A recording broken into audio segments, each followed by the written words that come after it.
Good evening. Welcome on to Pod 9. We go with our third episode of our rebrand. A few different topics tonight. We'll see what we get ourselves into. Start off with another U.S. national team win against Trinidad and Tobago. Another win that was never in question for the U.S. team. And that obviously leads me to ask a question from you about where you are at on your comfortability of this team making a run moving forward now that we've seen a team that we've hoped to see play, and now they're full form, it seems. Yeah, I was thinking during last game and even the game against Mexico in terms of our form, if that's a consistent form that we take game in and game out, I don't think we lose. I think that we've got a great team put together so far. On a scale from 1 to 10, where were you at worrying before this CONCACAF started, and where are you at now? I'm still worried about Canada. I think that they're the only team who can beat us. I mean, at the end of the day, it's most likely going to be the U.S. versus Canada in the final, unless something really ridiculously crazy happens. I would say before we started, I was probably very worried, so I would give it an 8. Now I'm not as worried. In terms of this tournament, I'm probably now at a 5.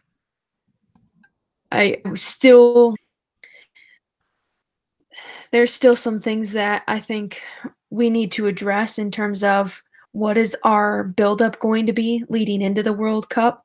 Is the NWSL season, are we going to see players going all out in the NWSL season? And if there are any players, and I don't know if I've seen any yet, I don't think I have, who are playing in the W League, who are going to be playing for the U.S. team. Obviously, you're going to have Australians, and you've got some English playing in the W League who will be playing in the World Cup.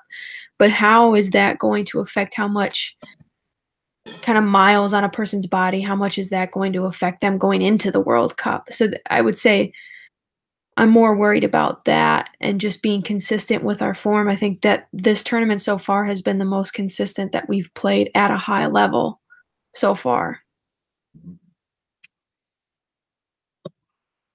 Canada, Costa Rica just started a couple minutes ago, so we'll keep our eye on that score. That's whoever wins that game will play on the other side of the knockout round, and then whoever loses that match will be who the U.S. plays next. Yep. So we'll keep our eye on that Costa Rica Canada game.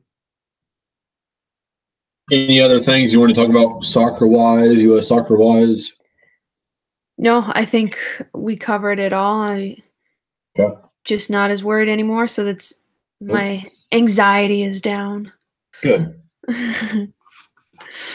Something we brought up last week that we wanted to put together for this week, and I think we both have our list nominees, candidates for the next WNBA commissioner, president up to us on what we want to slap a title on this person.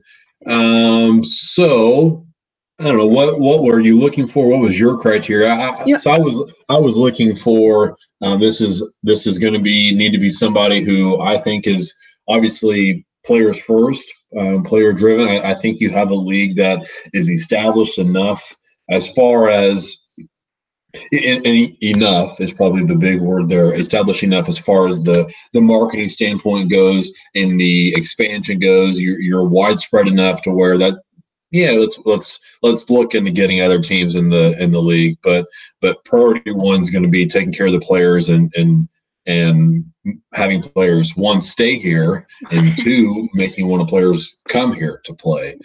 Whether that be how they're treated, what their schedule looks like, what they're able to do, and then obviously the salaries, which is going to be the big thing. So that was probably priority one, and that would lead to maybe some younger people in line to get that job. Is I'm just thinking they're hopefully going to be, one, more energetic, two, they're going to be up with everything, and they've maybe just been recently removed from the situation that some of these players are in, which would be very, very key in my mind to succeed in that role. Anything you are looking for in specific in general? Yeah, I mean, those two things for sure were on my list. I was more looking for someone who would push the marketing aspect of it, make that more of an importance, and someone who can really, not that Adam Silver hasn't been an integral part in the WNBA, and not saying that he's holding him back, but someone who can maybe push back a little bit more to him to just say, "Hey, this is what we need. This is what we're gonna do. Let's work together on how we can get this done." So more someone who can essentially stand up to that aspect. But I think players first is an obvious choice for the priority. And then my second big choice was pushing that marketing aspect of it. Okay. How did you go about finding these people? I know you texted me and said that you were probably overthinking it. What did you wind up going with as far as you don't have to name any names yet, but how did you how'd you go about finding these candidates? Well, yeah, so last week when we talked about it, the first thing that popped in my head, and you already kind of mentioned it, was looking for someone who maybe hasn't been, too far removed from playing. But then within that, I also want someone who has the business savvy side of things. And so that's where I kind of think I was overthinking it of, well, do I just go with a former player and just say, hey, they'll be putting the right people around them in order to be successful, in order to continue to grow the league? Or do I go with more of a business person, which, of course, there's pros and cons with that. So I started to look within the league. I looked at the execs within the league, and then I kind of went outside of the league and just said, hey, what kind of maybe former NBA players are there that have been advocates for the women's game and who have been very vocal, and see what kind of business side of things are they going on right now in their lives, to see if that could translate to being in commissioner, president, however you want to call it.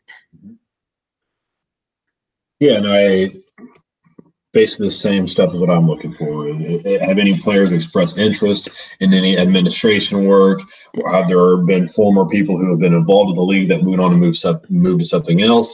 In general, are there women out there who used to be athletes that are now in an executive role somewhere else that would want to move back? And those are the different things I was looking for. So it sounds like we're going to be able to put together a pretty good list of candidates here. How many names do you have? Well, I have 5, but 3 of them are pretty much wild cards. Mm-hmm. In reality, I really only have 1 name. Okay. So let's do it this way. So I have, and just because I didn't want to have this many, but it wound up being where I would search for one thing, and then that led to 2 names. So you get that, and you multiply the 4 or 5 searches I did, and I have 11 names listed here, and I put them in 3 tiers. I have there's probably a top 5. There's a top 5, and then there's 3. And then there's another 3. So since you have 5, I'll go ahead and just say all my bottom tier first. Okay. And we'll do that this way. And if you have any opinions, feel free to share your thoughts, whatever you got for me. So number 11, I have Jerry Colangelo, former owner of the Phoenix Mercury. Now he's just a special advisor to the Sixers. Has always been in this administrative sort of role, and somebody who's going to have experience. And when we talked about the possibility of having not only a president but a commissioner, and if you switch the way I said those and put emphasis on it, Colangelo would be a good president if you're looking for as a president, as an ambassador, as an advisor, just like Colangelo is with the Sixers. Number 10 on my list, Michelle Roberts, who is the executive director of the National Basketball Players Association, previously an attorney. So she comes from a couple different realms that would probably be very beneficial to this job. One, speaking for the players from a player's standpoint, and obviously the other side of the legalities of the league and what it will take to build this league. And there's plenty of names in here that do come from what I mentioned, looking at these women in higher roles that might be looking to just probably do something different with their life or change it up, see what else is out there. And that's probably what it would have to take for like a Michelle Roberts. Right. She's already got a great position there with the NBA, but would she ever want to step on the other side and make a name for herself there? Next up on my list is Anita DeFrance. Anita DeFrance is the president for the Tubman Truth Corporation right now. And she is a former basketball player at Connecticut College. She has a degree in political philosophy and law. Just a name that's going to show up on the most influential executives list in the country.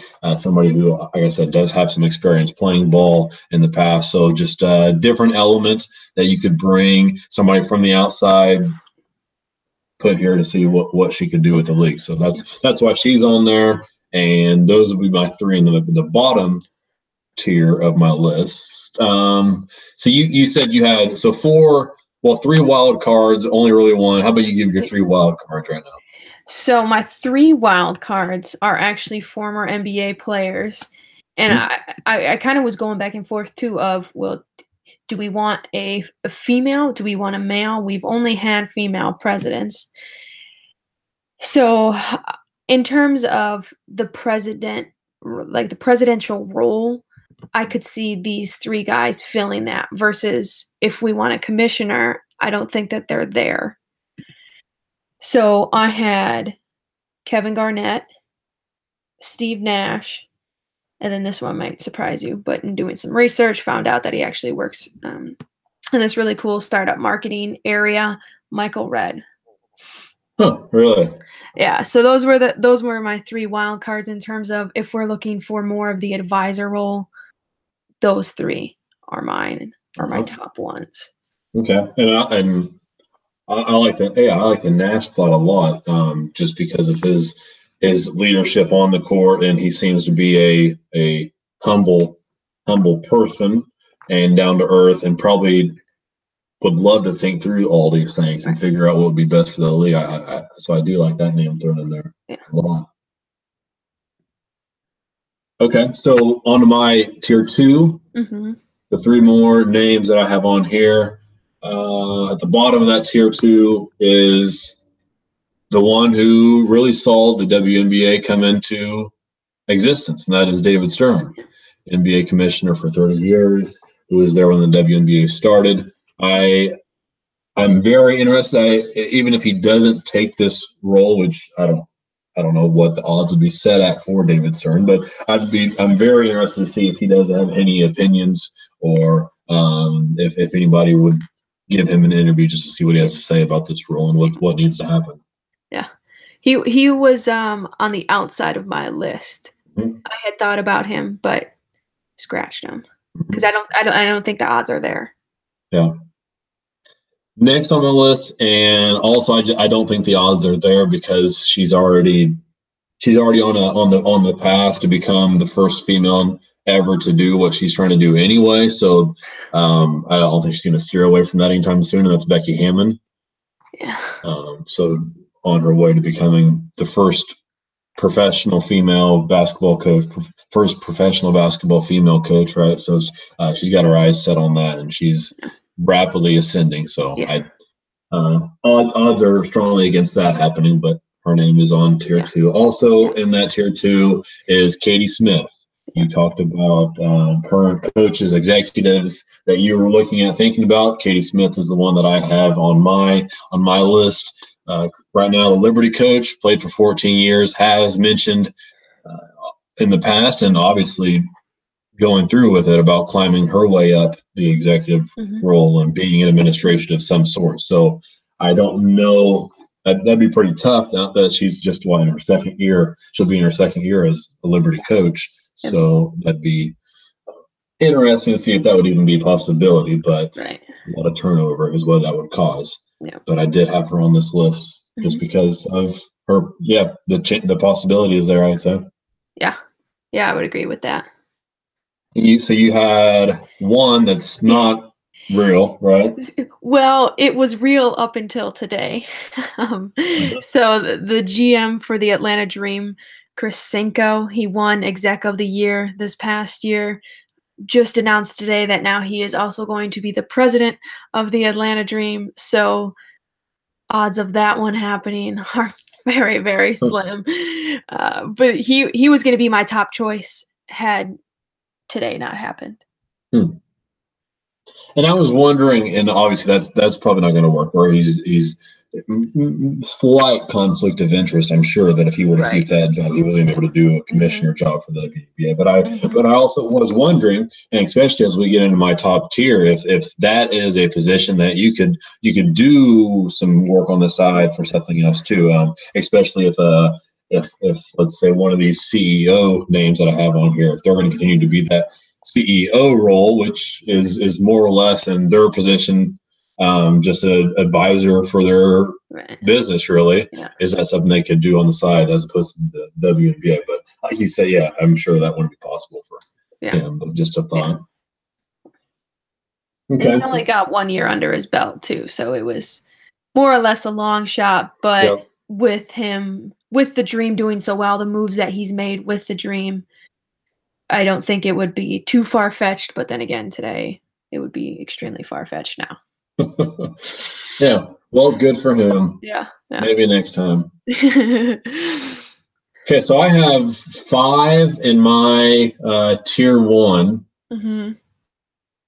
Let's see. So I'll give my 2 through 5. Okay. I'll give my 2 through 5. You can give your 1. I'll give my 1. Okay. 5 for me is Beth Brooke Marchenick, and she is currently, and how she ties into this, she's played basketball at Purdue.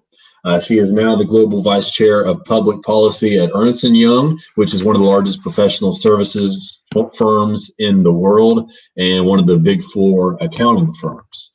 So obviously that she's climbed her way up through that ladder.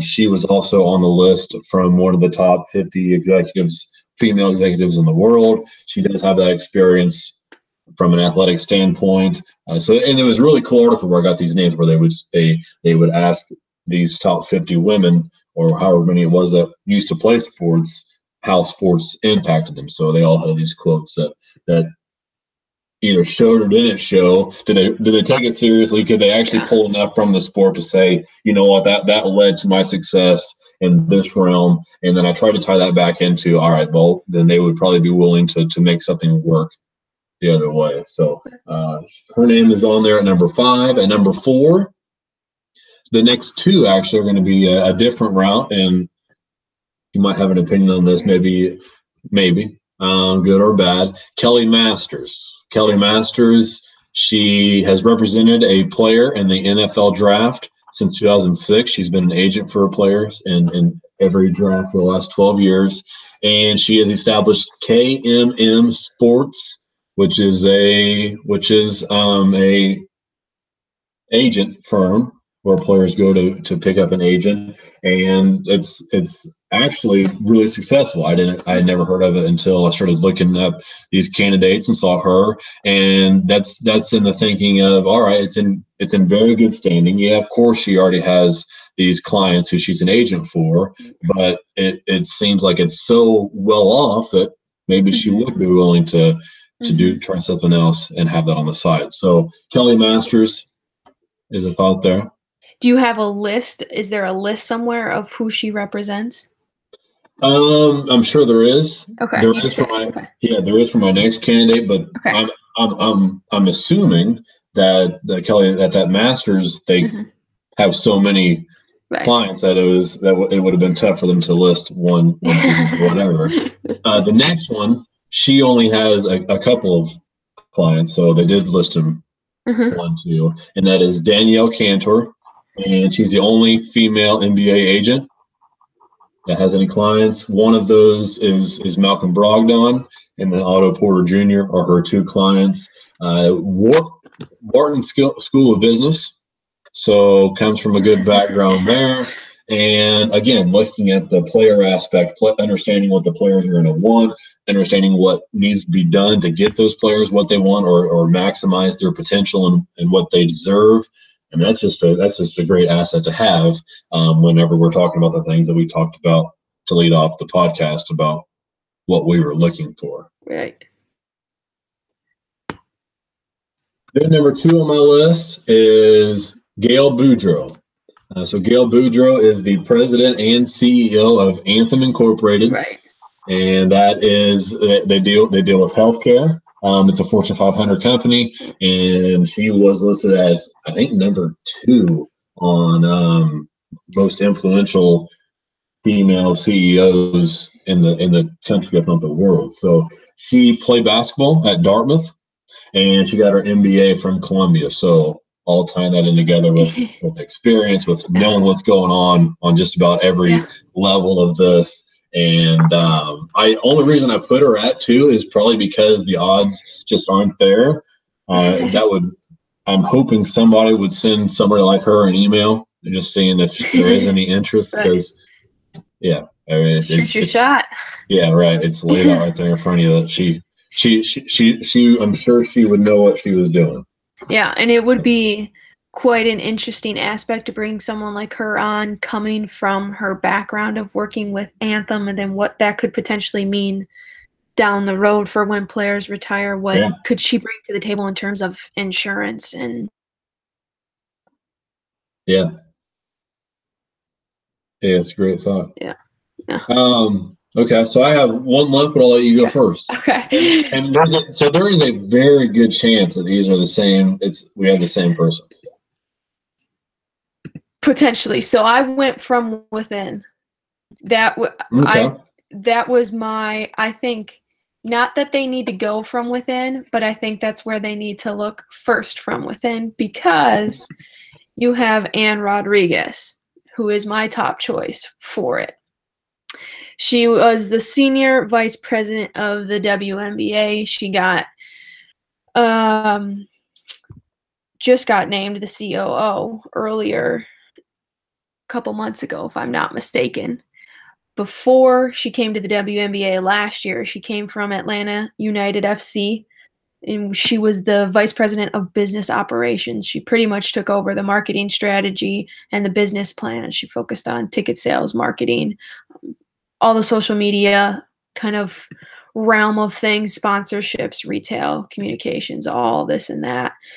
And before that, she had really focused on marketing before she was with Atlanta. Ticket sales went up with Atlanta as well, with her at the helm. So she's someone, if you can't tell already, that is going to be big into marketing and big into pushing that. And she might be able to fall into one of those support roles where, you do get someone who is a CEO of a company coming in and being the actual commissioner. Then they're just saying, hey, Anne, why don't you do this? Because you're really great at this, and just go all out on it. But I think it would take something special for that CEO person per se to fill that commissioner role.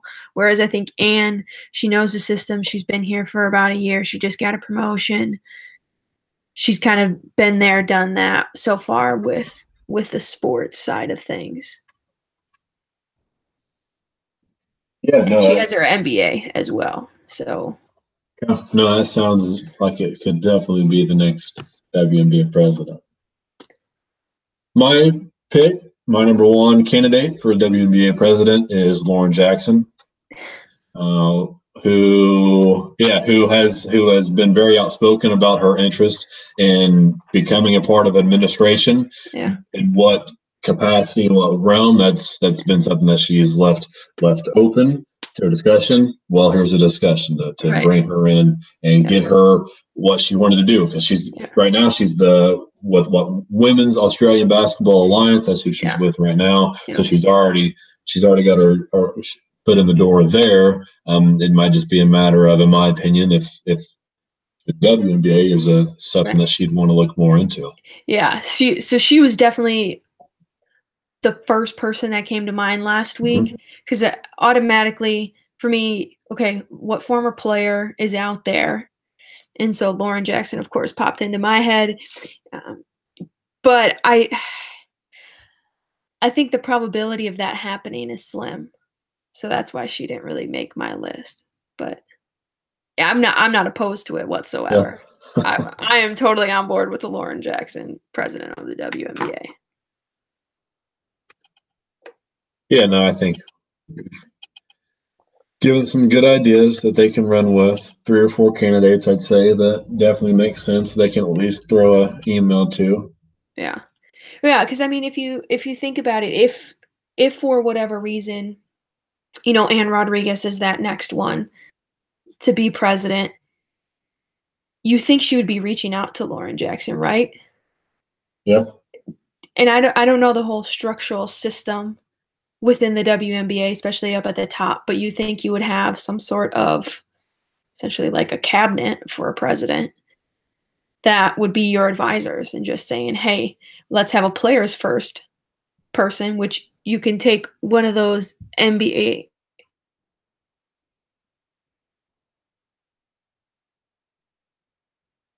those people in around you. But I think with a lot of people, like I said, just send an email, shoot your shot type of deal. Just get it out there and see what their thoughts are. Yeah. The NBA agent. The NBA agent. Yeah. Yep. Yeah. No, I think like I said, we got some good candidates there for them. Yeah. Yeah. Update on Canada, Costa Rica, no score. They are 25 minutes in.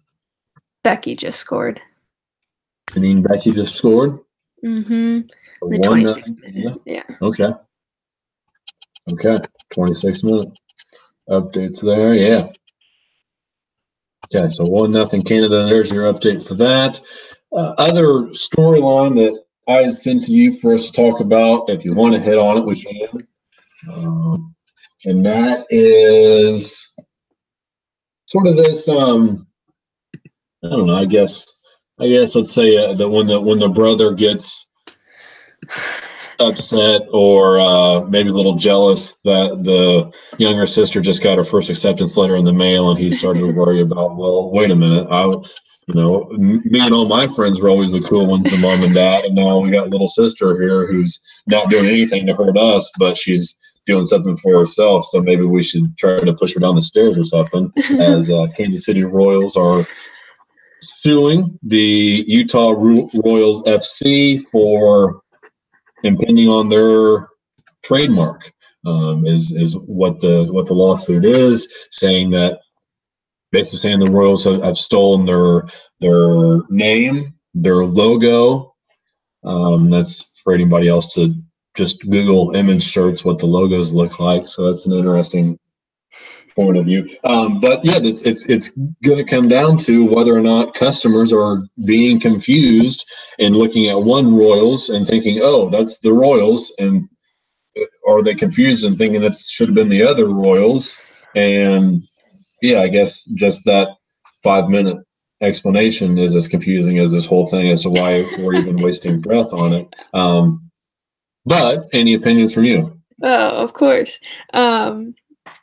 For me, this is something that is my biggest, I don't know if you want to say pet peeve, but I've stopped trying to go down this rabbit hole because I end up digging myself into a hole.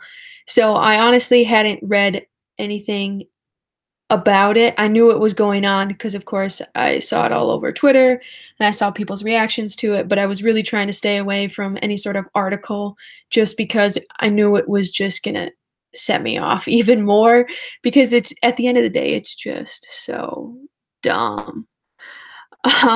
So I read the article that you had sent me, which I appreciated that one because it just said, "Hey, this is what the NWSL said." The last sentence in there, I think, was the best one. And let me grab it and see what it said. It says NWSL concludes that the challenge was filed for the ulterior purpose of demoralizing women's soccer and stifling professional female sports leagues in general. Yeah. I imagine that you and I are both, or I know I should say that you and I are both well versed in baseball, that we know the teams that are playing, we know their logos pretty much anytime we see them. And let me tell you, when I first heard Utah Royals, I was not thinking Kansas City Royals. I Yeah. can tell you that right now. And the other thing is, this was announced last year. Why is this even a thing anymore? And if you're going to sue the Utah Royals for especially like the logo part in terms of it being similar, okay, well, you've got the Sacramento Kings, you've got the LA Kings. You probably got something else out there. Why aren't you suing them, going after them? What's the point? So, And y'all had a soccer team in your city that I'm sure you didn't even know existed, and then they moved and now you're suing that team, essentially, at the end of the day. yeah, if you're back to the logo thing, if you're that worried that people are going to confuse your logo with the logo of a team that's 3,000 miles away, then you've probably done a fairly poor job at marketing yourselves. Yeah, right. If the people you're trying to get to buy your stuff are thinking, wait, is that Lion from Kansas Yeah. City, or am I missing something here? So that's probably says a little bit And about the Kansas City organization. right. I think it speaks to their insecurity. They as far as execs go, because really the only connection as far as the lion goes would be their mascot, if I'm not mistaken. I've never seen a lion on their jersey before unless it's super old school. So it's if to me it's just the crown part. So why are you in I've never seen any Utah Royals gear that has just the crown part. There's always the lion with the crown. So I think they're just insecure. They're looking to start something, and I just don't understand why you have to. Don't fall inside Walmart, right? That's what the Kansas City Royals are right now. Bit of good news to end on, possibly. Bit of good news to end on. I sent you that article if you got a chance to look at it, and it deals with the Washington Spirit. The owner is looking to sell a majority share of the team, and he already has somebody in mind, which is great, right? No Boston Breakers. That somebody already is wanting to buy, and this might work out for the better. It sounds like. So Steve Baldwin is who the Spirit owner, Bill Lynch, wants to sell the team to, and this Steve Baldwin seems like someone who's going to make a hard push to get the Spirit into the DC United brand new stadium, where they did play a game last year, and little over 7,000 in attendance. In a 20,000 attendance stadium. And that article talked about how it's obviously more expensive to play in that stadium, but you'd think if you're pulling in those types of crowds and this Steve Baldwin, who seems like he's ready to take the reins and run with the thing, then that's going to wash out eventually, and should definitely be positive for the Spirit and for the league. So this Baldwin already has an idea for a new coach, as what the Spirit will be looking. So I don't know. I haven't read anything between the lines. I don't have any reason right now to be pessimistic.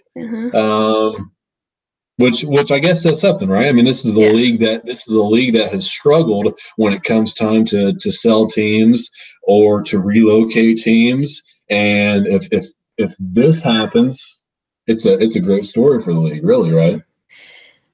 Yeah, just wanted to comment on the between the lines quote that you had, and I haven't read too much into it. I've read the article that you sent to me, but I think that there's something going on there. I think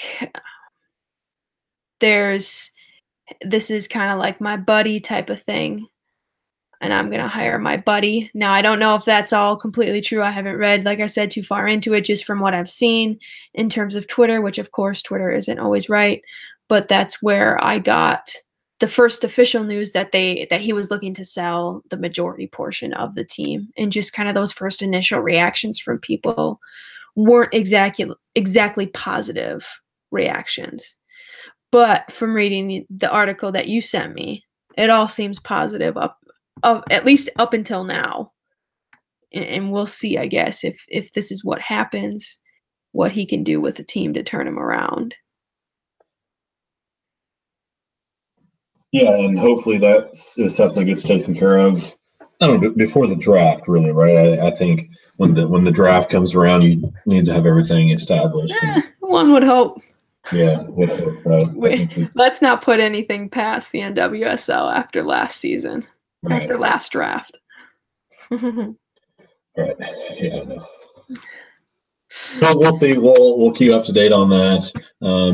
Nothing else from the Canada score. Nothing else from their Twitter, at least that I see. Nah, it is in the 35th minute, still 1-0. Sinclair was down for a minute, but I do believe she's back up and staying on the pitch. Okay.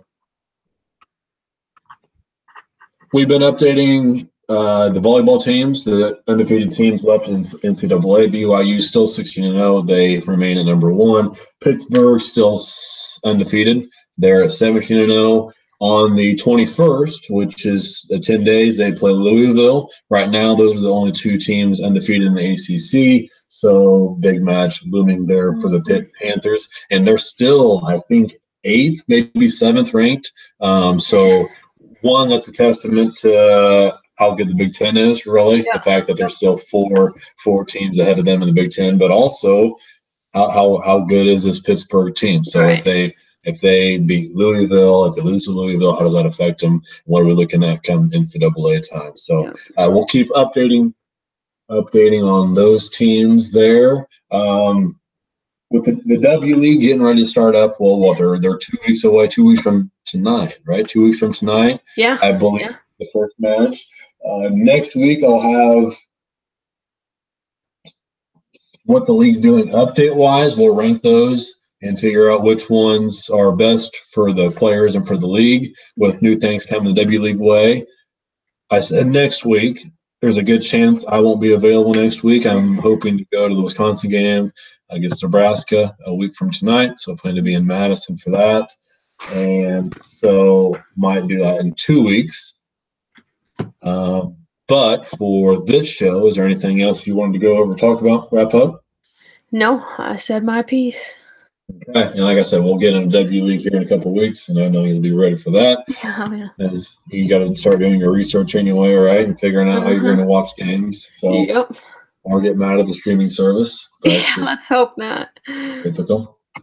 Okay, well, we'll start working on our emails to candidates for the WNBA job, get those sent off, and who knows, maybe within 2 weeks we'll already have somebody hired, but probably not. We won't hold our breath. Won't hold your breath. Okay. All right. Well, that's it for us for tonight. Thanks for stopping by on the Pod 9. We'll catch you later.